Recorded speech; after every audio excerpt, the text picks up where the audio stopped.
twisted cannibal murderer Jeffrey Dahmer kept a stomach-churning collection of body parts in his house of horrors, including a severed head in his freezer and a huge drum full of male torsos. The psycho serial killer filled his cramped apartment in Milwaukee, Wisconsin with a number of gruesome trophies taken from the 17 young men and boys he slaughtered and dismembered throughout his 13-year crime spree.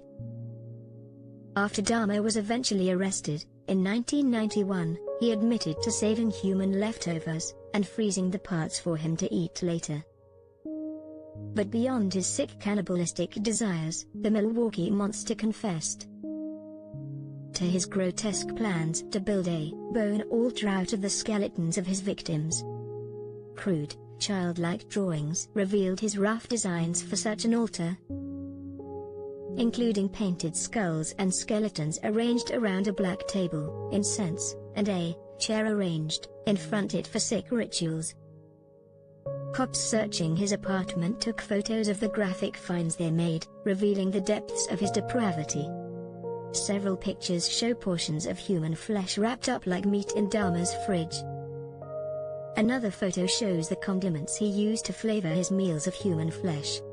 Other pictures taken by Milwaukee County Sheriff's Department show a range of saws, hammers, knives, and other tools with which he chopped his victims up.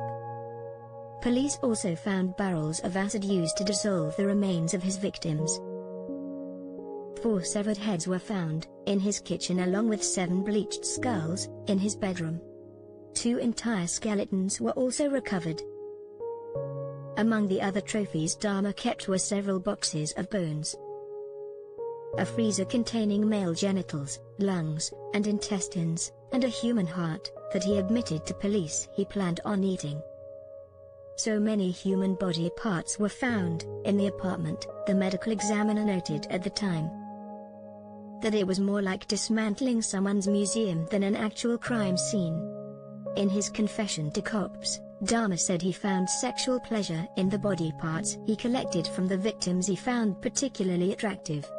He also admitted to having sex with many of his victims, as well as masturbating over their dismembered corpses.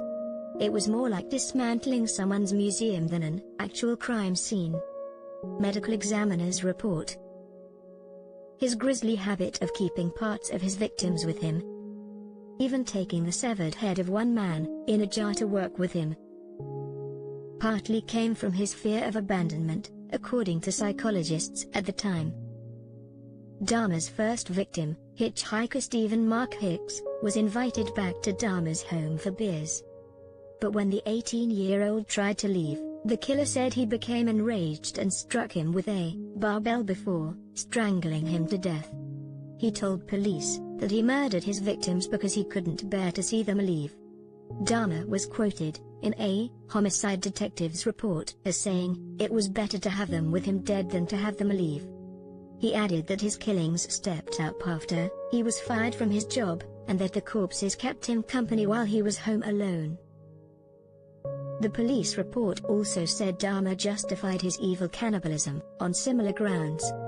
Eating parts of his victims, it said, was his way of keeping them with him even longer, and making the victims part of himself. Dahmer also took pictures as he slaughtered his victims, keeping vile Polaroid pictures of their dismembered bodies. When cops finally snared the killer, they uncovered at least 80 chilling photos in his lair, some depicting necrophilia. In keeping his grisly trophies, Dahmer shared similarities with notorious British serial killer Dennis Nilsen. Both Dahmer and Nilsen killed their victims because they wanted unresisting bodies they could freely possess.